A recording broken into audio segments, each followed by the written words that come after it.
back again. SPFA, Spray Foam Worldwide. Spray Foam Worldwide.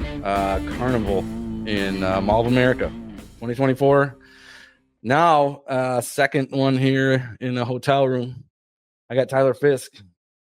He is key accounts at Accufoam. Yes. Been around spray foam for a long, long time in a lot of different roles. 15 years, or I should say the last 15 years, mostly exclusively in spray foam.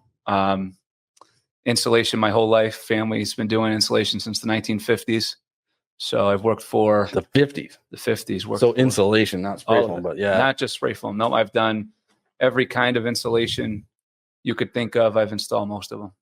Yeah. Yep. Pipe covering, rubber, spray foam, cellulose, the F word, fiberglass, unfortunately. I've seen you say that on Spray filter Foam glass. Worldwide. Yeah. I won't admit it under oath. I'll admit it on a podcast, though. Yeah. You installed it. Yep. And then now you're an advocate against it. Yep. Yeah. But spray foam's my favorite, best one to use. You know, spray foam is caught my attention, caught my eye, and that's where I am now. Yeah. Yep. It's a great industry. Yeah. Sure. It's obviously a wonderful product. I mean, you can't beat it. Yeah. It's the best product out there. You know, as construction has evolved, there's energy efficiency, and that paying attention to that, and the emphasis and focus on that in construction has evolved to, you know, still have these companies, you know, promoting fiberglass or putting down the use of spray foam for so many years. It just made no sense. Yeah. It's surprising that it's still being used, isn't it? Yeah. You know, I mean, it's like, all right, it might have been the greatest insulation available, but that was a very long time ago. Oh, and where those guys messed up is, you know, they had to keep on pushing for more and more R value to drive up the cost of spray foam, to make spray foam more expensive than fiberglass. Well, the problem is they've run out of room to put fiberglass. They can't hit all the progressive R values with fiberglass bats in the walls. Mm-hmm. So as they have driven up and up R value unnecessarily, if you use the high performing product like foam, they are really limiting where you can even put fiberglass. You know, building where I am in New England, building with 2x6 walls, and needing R30 in the walls now, you can't use fiberglass anymore. You basically got to use some form of closed cell foam. Yeah. Something on the outside, something on the inside. And it's no surprise that now that they have basically pushed themselves out of the work, they're starting to buy up foam manufacturers. Yeah. You know, of course, they got the money to back it. Got a lot of money. Yeah. Yeah. I mean, we see a lot of those where, I mean, I'm sure we've all had those customers where they're like, yeah, code inspector says that the only thing I can do in this area to insulate it right is to put closed cell spray foam. It's like, yeah, I love those customers because they can't, I mean, they can, you know, they can say no and they can go with somebody else, but they have to get foam. To use foam. You know what I mean? Yeah. So it's like, it's either me or somebody else, but you can't get by with any other sort of insulation, any other cheaper insulation. So that's always kind of nice. Yeah. Then you look at the advantages of closed cell foam in the floodplain or flood zones.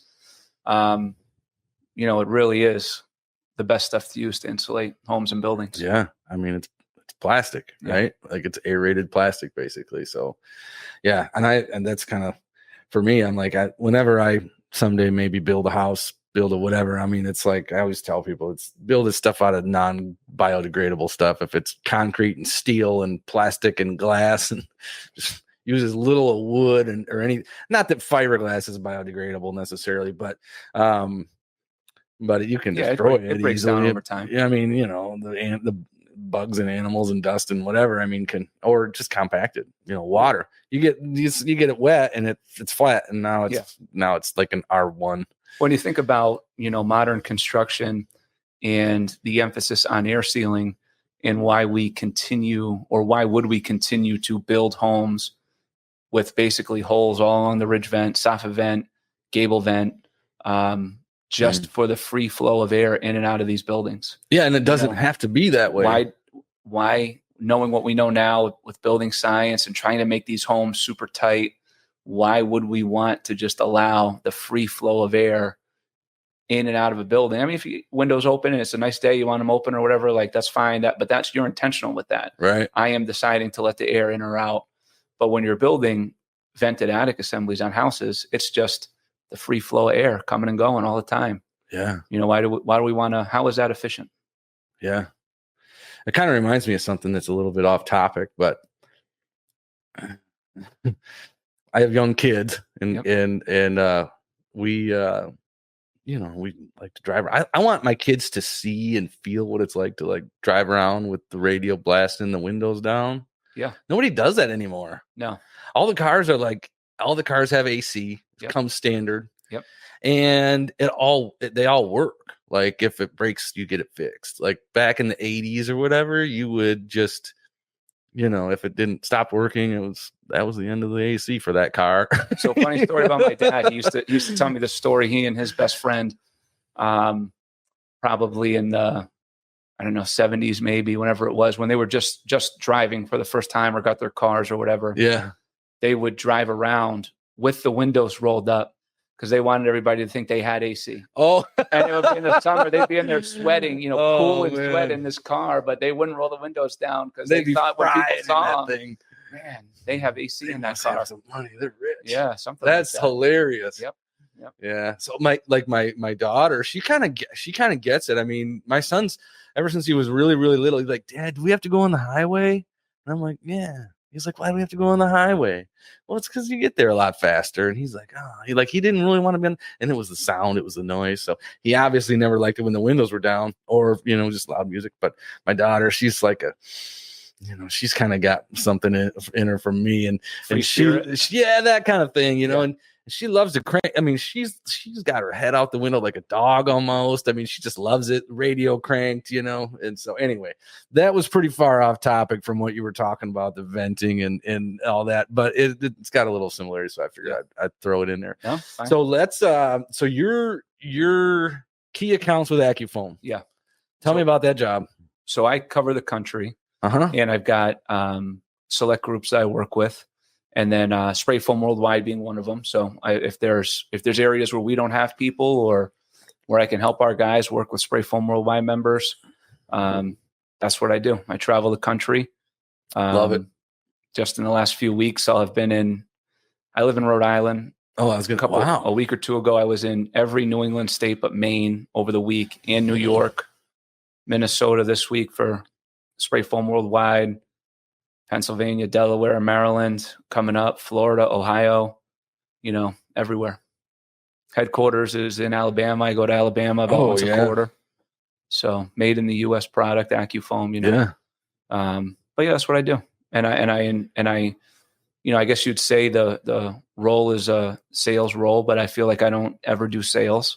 I hang out with people. I talk about spray foam. Yeah, good and if it works well, it works. And if we can, do something, we do something. And if not, still like you, I wish you well, and we'll get together and talk spray foam again. Yeah. That's kind of what my role is. How long have you been doing that? I've been with Accufoam since 2021. So 3 years now. Yeah. Yep. Before that was at another company that, unfortunately was part of some buy-ups that really didn't go well. Left there in 2021 and was basically just home for a couple of years. I got sued and hung out in my basement for a couple of years while all that stuff took its course. Oh, man. But in 2016, I went to La Pola, worked for Doug Kramer. Oh, yeah. And that was great. A phenomenal guy to work for, like top flight organization. I really liked it there. And I'll get into how I found that in a little bit. But prior to that, 2016 to say 2009, was working for my family business, Anchor Insulation. They're in Rhode Island. Actually, they're in Rhode Island, Connecticut, and Mass. But when I was in the foam position, I was working out of Rhode Island. And before that, it was college and ABC Supply. And before that, it was working for a mechanical insulation distributor. And before that, I was working for Anchor doing installs or warehouse or whatever it was.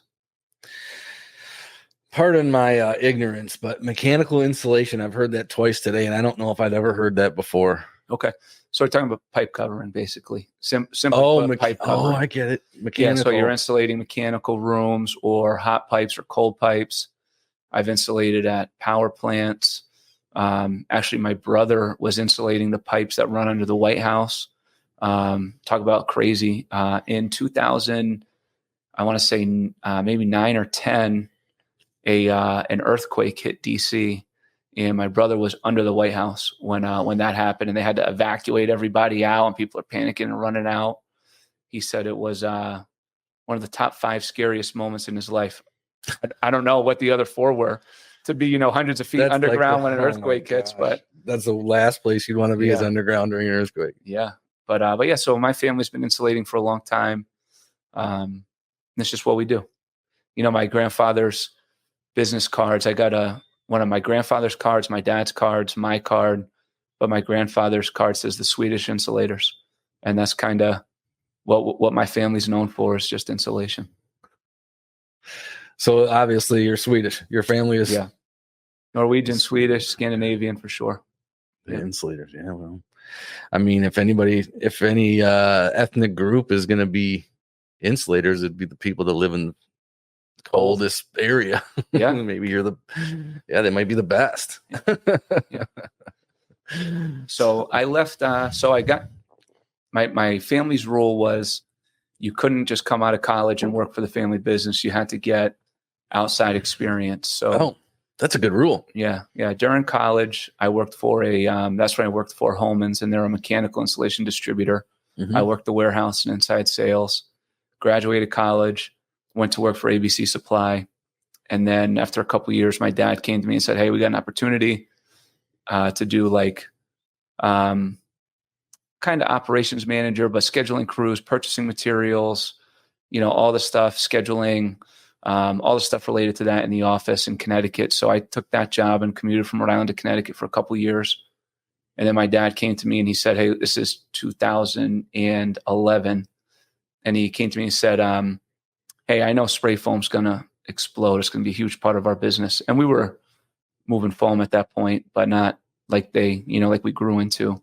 And he said, "What I'd really like you to do is basically become a spray foam manager for us."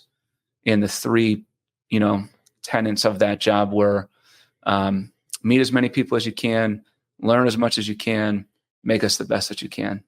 And that was the end of 11. I started that role in, January, say, of 2012. And then February of 2012, he had a seizure. Went to the hospital, got all checked out. We thought it was a stroke, but it was a seizure. But that's the first symptom of brain cancer. And it means that the tumor has spread, is putting pressure on the brain wherever you have a seizure. Mm-hmm. And unfortunately, he passed away in September of 13.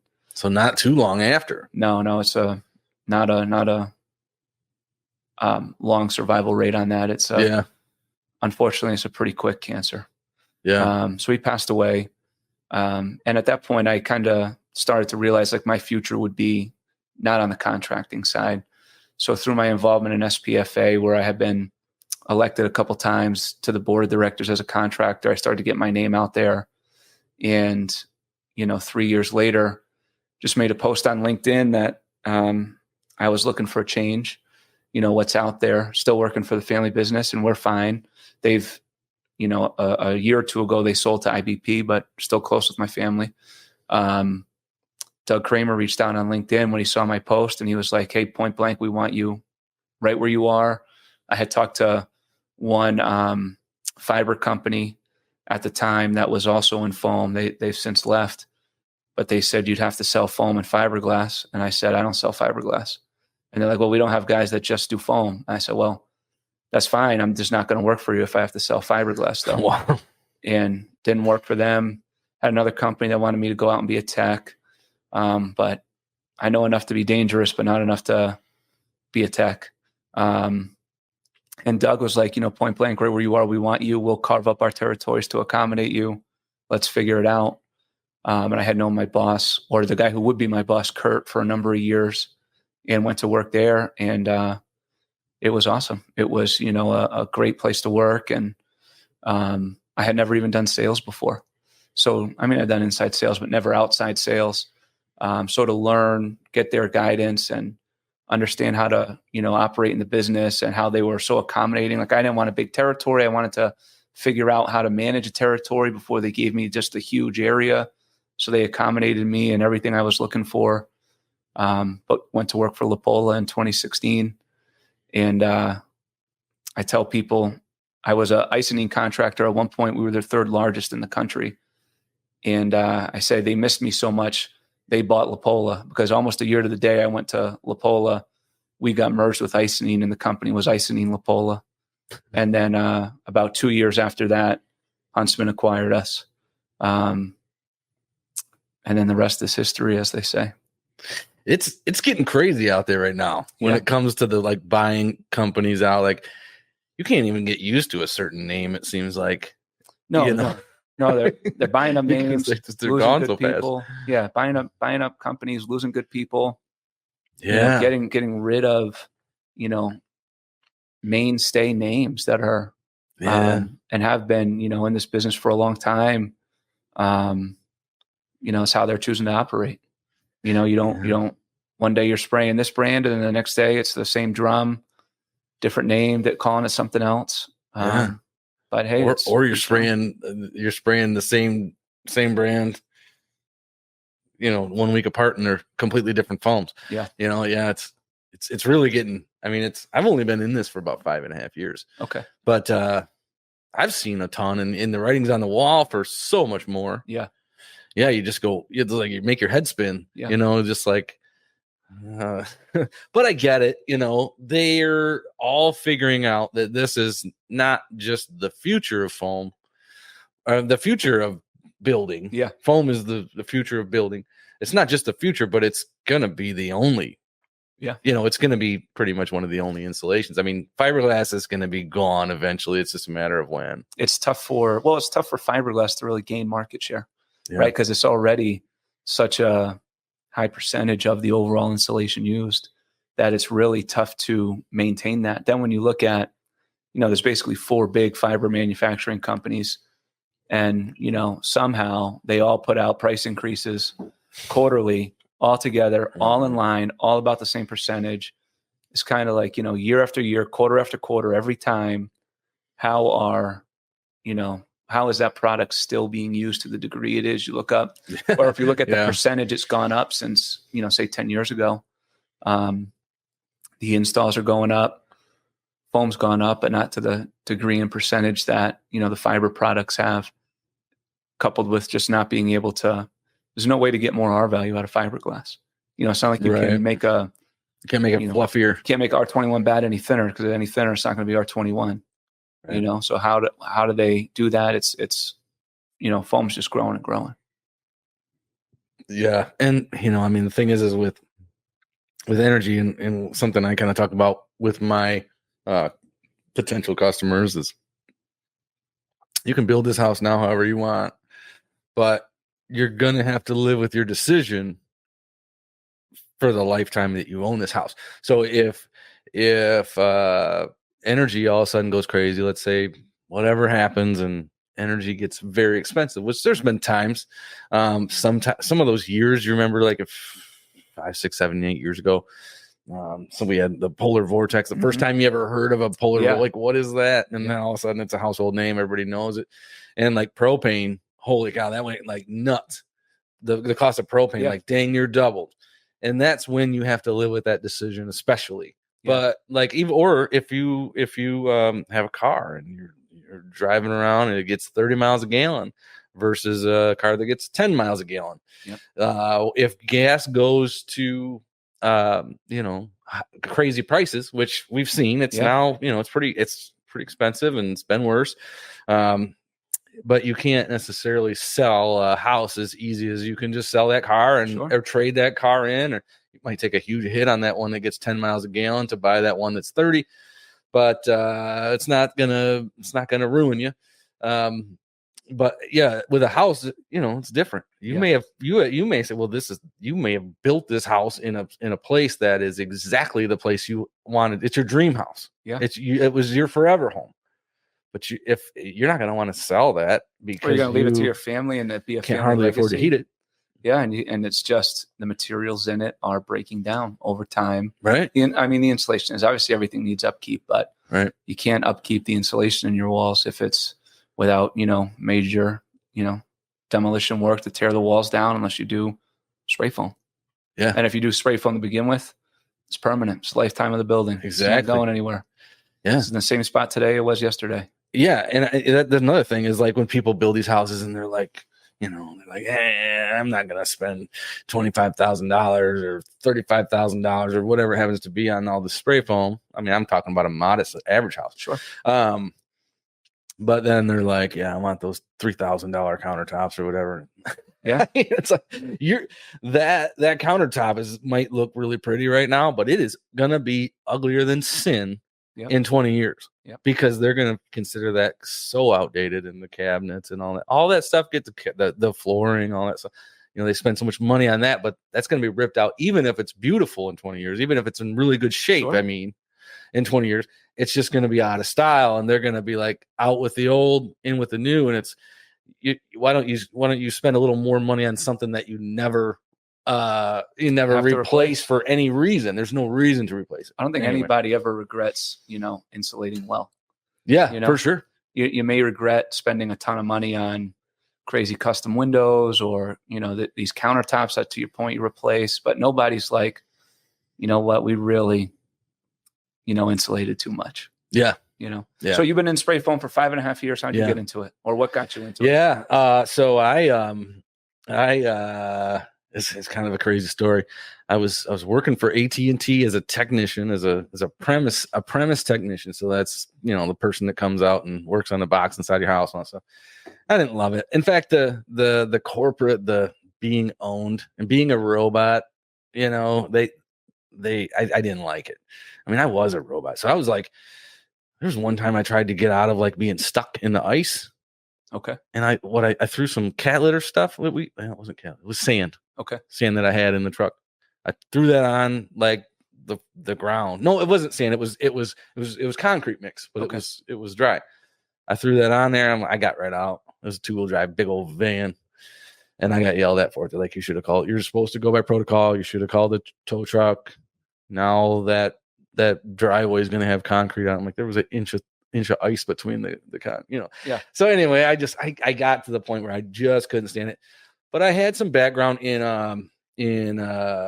alternative energy. Okay. Not background, but education, some college education. Not a full degree or anything, but I took a lot of classes. And not much about spray foam in there, except alternative energy also talks about energy conservation. So it talks about spray foam and some of the good ways to insulate. But I hadn't done anything with it. And then when I was doing this AT&T thing, I was like, all right, I'm sick of this. I want to build houses. So I got into that. Like I went back to school for building houses, and I got some jobs learning how to building houses. So that was my thing. And I just kind of decided I didn't want to do that. So I was actually I was on my phone one day and I was looking at like what kind of maybe franchises could I get into. Something I wanted to work for myself, but I wanted something with maybe a little bit of a help. Yeah.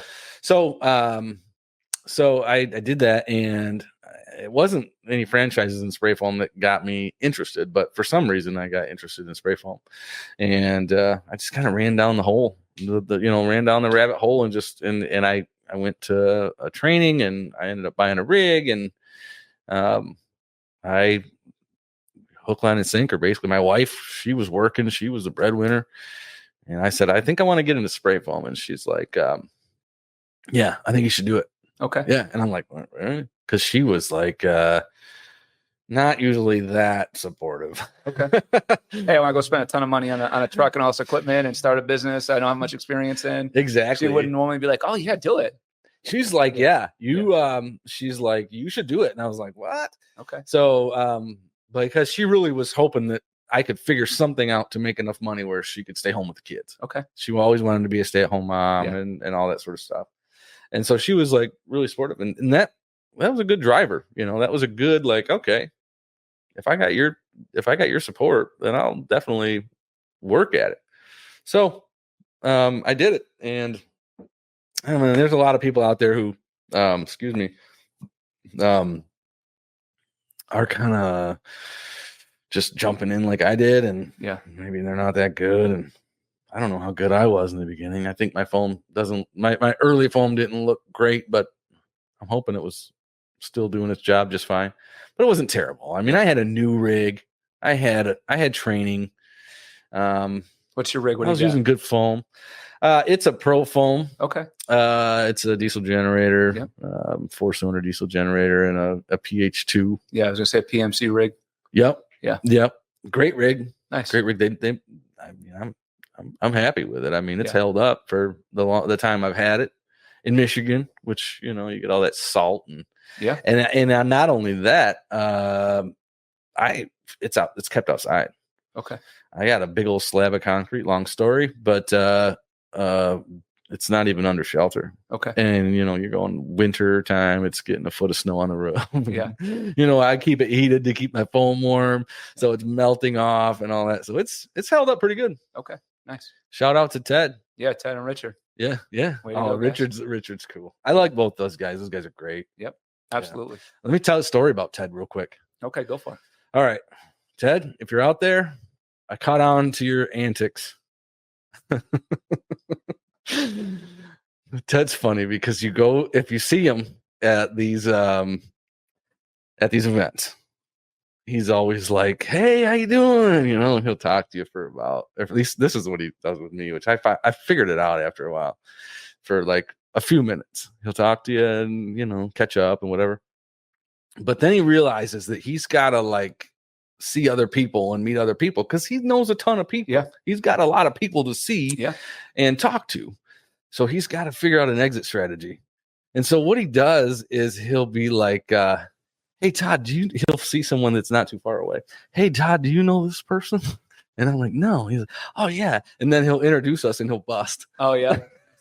I'm gonna look for that, see if he does that to me next time. Oh, it's hilarious. Well, for you probably know more people maybe, but no, it's awesome. I love you, Ted. He's not gonna introduce you to anybody anymore. No, he's like, "Oh crap, he figured it out." He's gonna walk past you. I can't even do that anymore. I'm gonna have to talk to him for a half hour. No. Anyway, no, that's funny. But so anyway, you grew up in Rhode Island. Yeah. Rhode Island College in smallest Boston. state. It's like the size of like a county in our state, or 2 or 3. Yeah, a whole lot of insulators in Rhode Island. Really? Oh, in New England, they're like Dunkin' Donuts. They're on every corner. Insulators everywhere. The population. Why do you think that is? Is it just because it's cold and windy and cold, windy? A lot of houses, a lot of new builds, a lot of custom homes. Oh yeah, you guys also have a lot of like uninsulated houses because they're like 200 years old. Yeah. See, in Michigan, our houses, if it's 100, 125, 130 years old, that's an old house. Yeah. You guys are looking at houses that were built like during the Revolution. Yeah. The house I grew up in as a kid, I want to say was 1860s.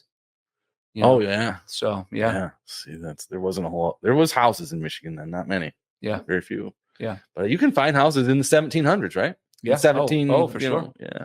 Yep. And the roads don't make sense because they weren't building them thinking of, Cars, building for what it is now. All these, windy roads and neighborhoods with no plan and no structure to it all. Yeah. That's welcome to New England. Yeah. Yep. Yeah. It's kind of funny when you said all the New England states except Maine. I was like, yeah. I guess you guys out there maybe think like that. Oh, we just call it the East Coast. Yeah, the East Coast. Well, East Coast, whatever. We're very sensitive in New England. Are you? So New England, I'll say New England and New York, because New York, depending on who you're talking to, is not necessarily part of New England. But yeah, very sensitive. And New York is not part of New England to some people, depending on who you ask. Yeah. So it's like New England and New York, or the Northeast to New England. The Northeast could be New England. It could be New England and New York. So it all depends on who you're talking to. I bet that started from the New Yorkers. They're probably like, no, there's us and there's everybody else. Yeah, probably. Yeah. And then it's just so small up there. Like Texas is bigger than New England. Yeah. So I can be within all those states, and living in Rhode Island, I can be in all those states within 2 hours. Maine, Vermont, New Hampshire, Massachusetts, Connecticut. I can be to New York, depending on traffic, in 3 hours. Depending on traffic, New Jersey in 4 hours. It's just it's also small there. You can get to the 2 farthest away points in Rhode Island in an hour. No part of Rhode Island is more than an hour away from any other part. That's crazy. Yeah. Yeah. Wow. So you grew up there and you still live there. Still live there. That's still home. Yep, still home. And home is how many kids? 4 kids. 14, 11, 9, and 4. Girl, boy, girl. Lily, Ella, Anders, Emma. Yeah. Married to my wife, Christy, now for 16 years. Okay. Yeah. Love the family. Hoping one of them is 4th generation in insulation. Yeah. So we'll see. We point it out every time. It's funny. We go to restaurants or buildings and they'll see it now and they'll be like, "Dad, look, the spray foam." And so that's always a good time. Fun to see. Yeah. But that's cool. Your wife stay at home or does she work? Yeah, she homeschools the kids. Yeah. Oh yeah. Homeschool. Yeah, mine too. Yeah. So yeah, she works at home, but yeah, homeschooling the kids is her job. It's a lot. She does a great job. Yeah. Good. Yeah. Yeah. It is a lot For sure. But it's a worthy cause. Yeah. Yeah, for sure. So worthy causes, back to foam for a minute. Yeah. SPFA. Are you a member? No. Got to join. Yeah. SPFA, Spray Polyurethane Foam Alliance, right? That's our plug to SPFA. That's our trade association for contractors. It's the contractors organization, not for profit industry. A lot of the stuff that, testing and code approvals and, regulations that have been approved in the past that we use in our businesses every day, spraying foam. And so I said, who's going to that? Let's meet. And the group a lot of the people in the group were like, never heard of it. What is it? And so I sent them all the info, and that first picture they'll have, it's in the yearbook, and you'll see it in the group sometimes, of a group of only about like 30 or 40 guys and some women hanging out in this little bar, I think holding up a t-shirt. I'm standing in the back in I think it was Palm Springs, was because I said, hey, let's get together at SPFA. And the first meeting between members of the group was myself when I was at in Houston for starting to work at La Pola, going through orientation. I hadn't started there yet. It was like the night before my first day. And I said, hey, I'm going to be in Houston. Who wants to get together? Posted it in Spray Foam Worldwide. And John Bustos, who was living in Texas at the time, I'm not sure if he's still there, but he said, hey, I'm in Houston.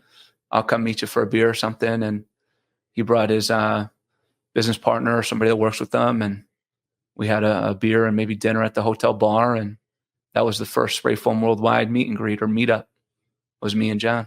I forget the other guy's name, but yeah. So that's and now it's like the thing. Oh, you got guys, training each other, business advice, seeking each other out around the country, multiple events a year. Yeah. The Spray Foam Worldwide team has done a great job, for sure. Yeah, it's definitely been a huge help for a lot of people. Yeah. A lot of people. And it's just a ton of fun for a lot of people. I mean, it makes this industry a little more just fun, instead of just all about work. Yeah. It's more than just about that. So, I mean, I think Matt and I were talking about that in the last podcast, and we were just talking about how it's fun to get away, take a few days off of spraying foam and kind of rejuvenate why you're spraying foam. Yeah. Because you go back with a little more, all right, I'm ready to get back at this again. We need that. Yeah. Just as humans, every so often we need a little shot in the arm to try to remember, what we're doing and why we're doing it and all that sort of thing. It's a people business, and people want to do business with people they know. They want to be in an industry with people they know and like. I mean, who would want to work in some career field when it's like everybody around you sucks? Everybody you ever meet at, the trainings or whatever just sucks. Dirty people. Who wants to be in an industry like that? Yeah. And thankfully, spray foam's not that way. There's a lot more really great people than there are, unethical, bad people, which is, something I'm thankful for. Haven't experienced some of that, but it's a great industry to be in with a lot of awesome people. And it's that way now. It probably won't be that way forever, but I mean, because everything gets ruined over time. Let's just face it. Yeah. I mean, it might take 5 years. It might take 30 years, but it's probably going to be more like every other trade eventually. But I'm glad I'm living in the time now where we can enjoy it. And not only that, we can, I'm having a Joe Biden moment. I don't know. I forgot. Were you calling Kamala for you? Yeah, maybe you should get Jill out here. Yeah. Yeah, I don't know, but I don't remember what I was going to say. So anyway, but yeah, it's a great industry to be in. Let me say this. So I'm excited for spray foam. I used to say it's the future of insulation. It's the now, and it's the future of insulation for sure. Homes and buildings. But if you think about it, when spray foam first got put out, it was given to I say this in a nice way, but foam was basically just handed to the guys that I call are the titans of fiberglass, right? These successful insulation business owners that have been installing fiberglass bats, no problem, right? But that's what they were installing for years until foam came out, and they were doing cellulose and things too. But you give a chemical product that needs to be heated, pressurized, drum storage temps, training on the equipment. They got other guys spraying it, and that's what gets handed to them, to people that, the old marketing videos for installing, or pictures for installing fiberglass, showed guys using sticks to push it in the wall. And now we've got this, complicated equipment, heated and pressured, material that's got to be on 1-to-1 ratio. And they said, here, run with this, right? This is what we're going to insulate with. Here you go. You guys kind of figure it out, right? And they did a great job. But the guys that are going to be, taking over those businesses as those original owners, sell their companies and retire, or, do whatever they're doing next in life, are going to be guys that came up, and men and women that came up that had to learn spray foam.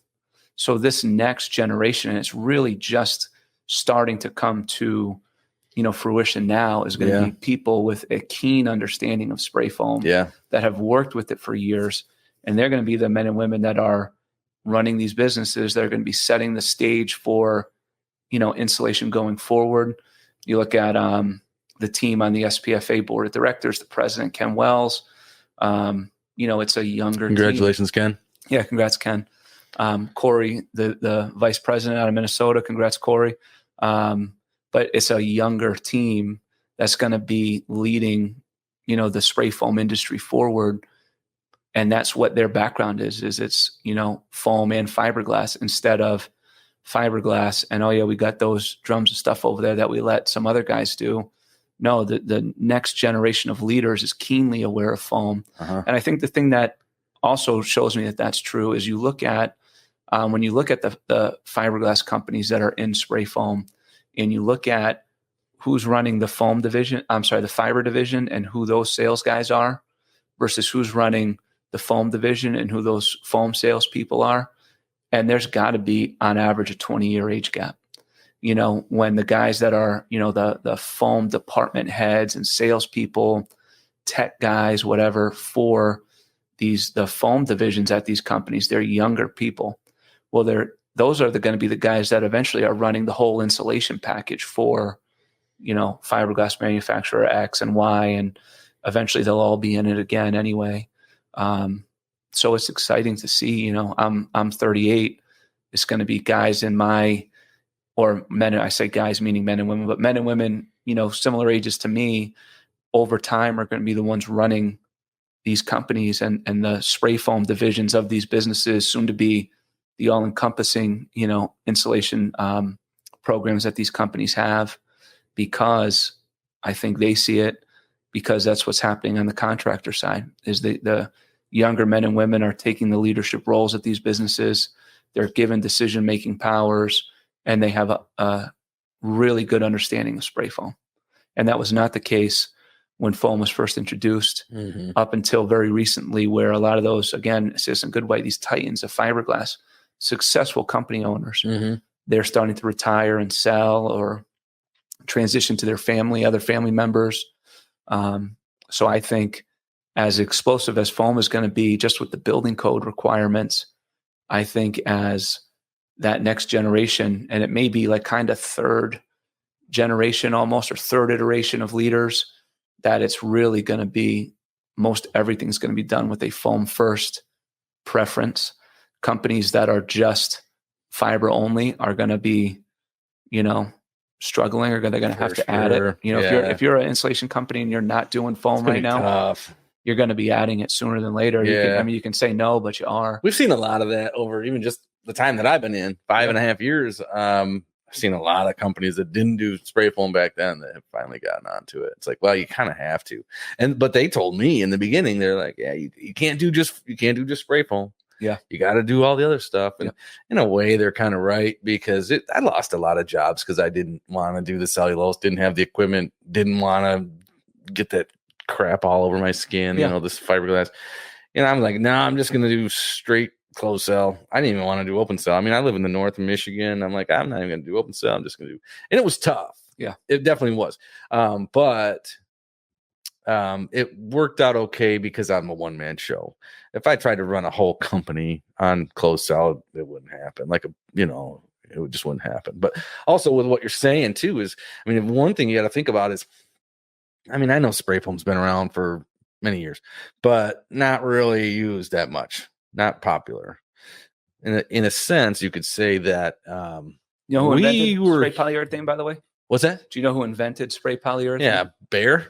Dr. Otto von Bayer, yeah. In like the 20s or 30s or something. In Nazi Germany. Yeah. And one of the Nazi Germany. I don't think I knew that. Yeah, one of the big things they were using it for, and it's funny, I've seen slab jacking projects for a similar but different application for this, but I don't know the proper bomb terminology and things, but as Germany was at war and the runways were getting bombed, maybe with scatter bombs, they drop a whole lot of small bombs that would tear up the runways because it was easier to hit with a whole bunch of little ones than one big one, because if you miss with one big one, the runway's still operational. Yeah. Well, they'd have these runways with all these little holes and they couldn't tear up the runways. So he invented a polyurethane spray or polyurethane system to patch the runways so that they could keep their planes going. So you're a pilot and you're like, don't worry, dude. It's all those holes are filled in with foam. Yeah, with polyurethane. Yeah. Yeah, but you just wonder, like, it can't be that flat. Yeah. I mean, maybe they had some tools and shaved it really well, but even so, I mean, yeah, that's weird. But I did not know that, and that's the first time I ever heard of that. So, along those lines, I know, one of my good friends, his company did a job at a airport where the runway was starting to sink. And, if you tear up a runway at an airport, like, that's devastating. There's no flights. There's no nothing for a long time. Yeah. So they were able to use slab jacking foam to lift and stabilize the runway. And I think it cost them hardly any flights because of how quick set the foam is. You look at all the secondary uses for foam products. It's amazing. Yeah. Yeah. Oh, yeah. Yeah. Crazy. Talking with Dave Law last night, and he was talking about some other foam, some foams. He said there was a foam that was 36 pounds. Oh, a 36-pound foam? Yeah. Yeah, I mean, it makes sense, I'm sure, but you never imagine it. No. I'm thinking about half pound or 2 pound or 1.7 or 8 or whatever. It's crazy. So, man, we've been cruising along on this one. Let's get to some vast questions. Okay. All right.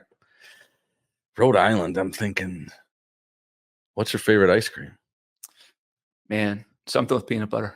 Me too. I like that stuff. Yep. Yeah. Rhode Island does Rhode Island food fights, and basically to promote small businesses. So you buy what they call a passport book for $30, and it gives you free whatever the month is at all these participating restaurants. And August is ice cream month, so I would spend $30. They have a month dedicated to ice cream. Yeah. So $30, and you get like 30 free coupons. It costs $30 at all these independently owned ice cream shops in Rhode Island. So they do.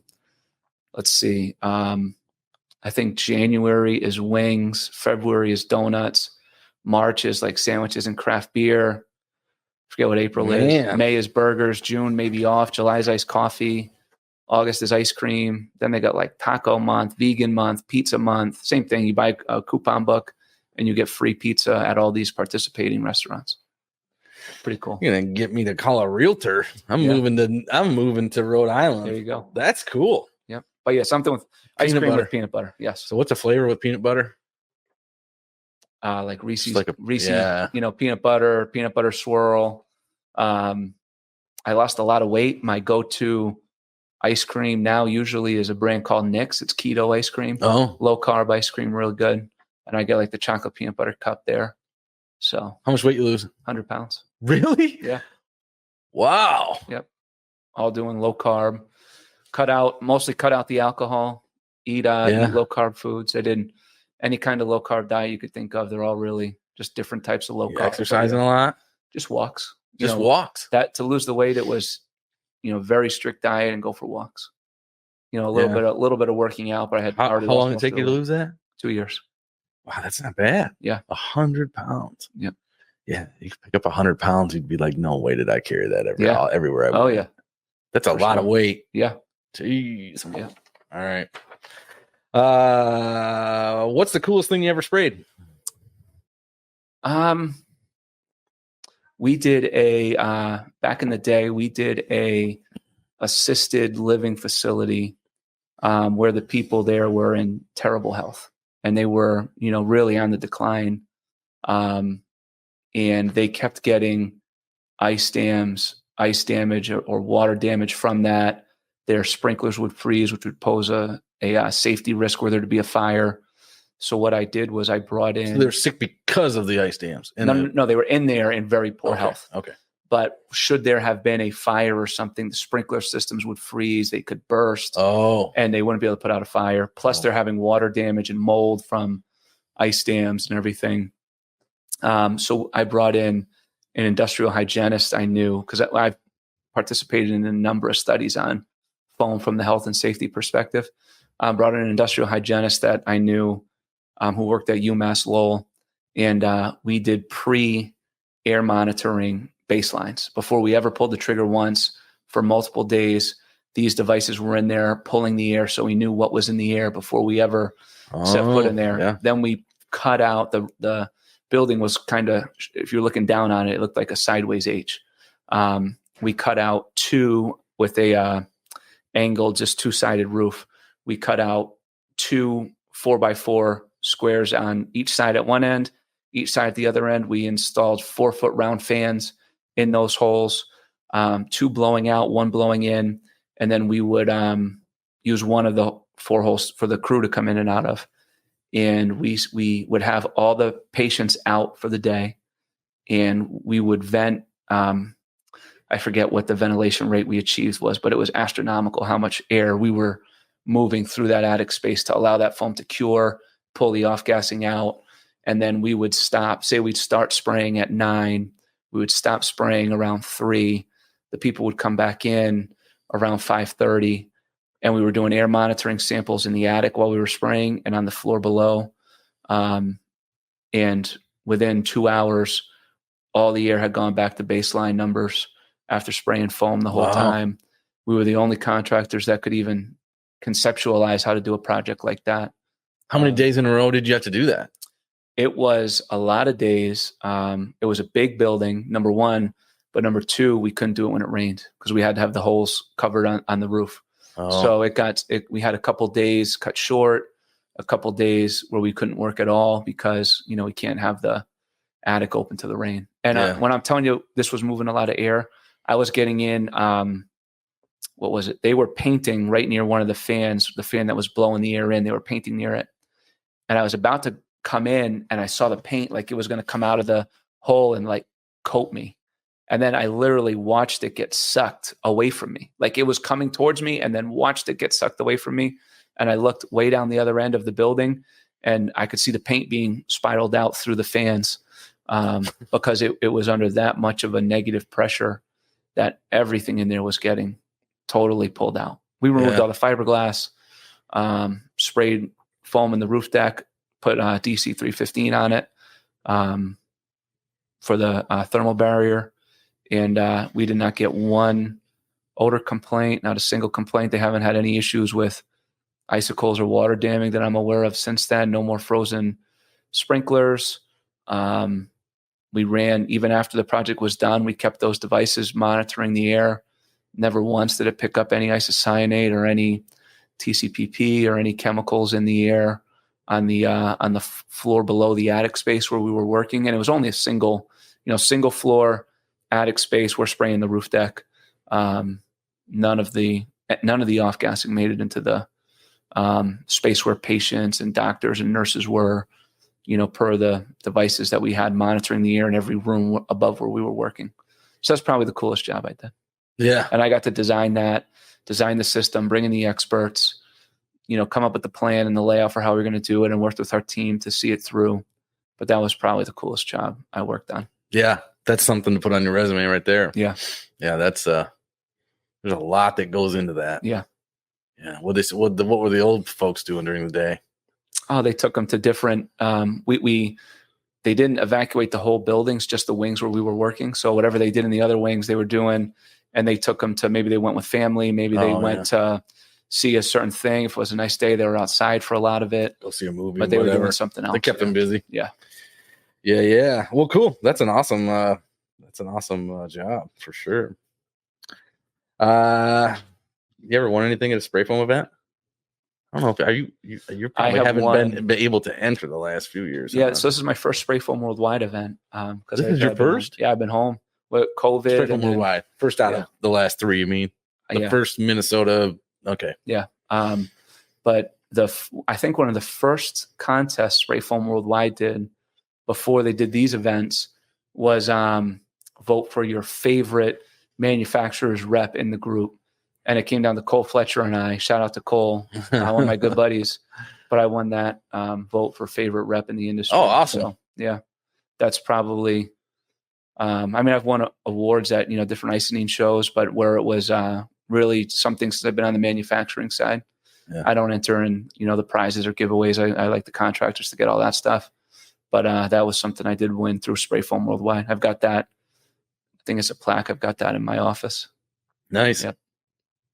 Got a nice tie with the La Pola logo on it back in the day. That was part of winning. There's some pictures in Spray Foam Worldwide with that. Yeah. Yeah. What was your first car? First car was a 1988 Toyota Camry 5-speed. Oh, wow. Yeah. 88. Manual transmission, yeah. I mean, you're 38, so you're 5 years younger than 4 or 5 years younger than me. Yeah. I'm thinking of 88 for a Toyota in the north. Yeah. Oh, that thing must have been a complete rust bucket. Yeah, it was not good. The clutch was going on it, and shortly after that, my dad gave me his Volvo. We sold that car to somebody that worked at the company, and then it was a Volvo. Then it was a pickup truck, and then it's been a pickup truck ever since. Nice. All right, well, let's wrap this thing up. Unless you got anything more you'd like to tell the world about yourself. No, hey, listen, glad to be here. Shout out Spray Foam Worldwide. Shout out SPFA. Thanks for taking the time and doing this. I appreciate it. Glad it worked out. Great to have you on. Good to know you. Yeah, I did not know you before now, so it's good to know you. Now we're friends forever. Friends for life. Yeah. All right, man. All right. Well, thanks for listening. Thanks for watching. We'll catch you next time. Thanks, Goodbye. Guys. See ya.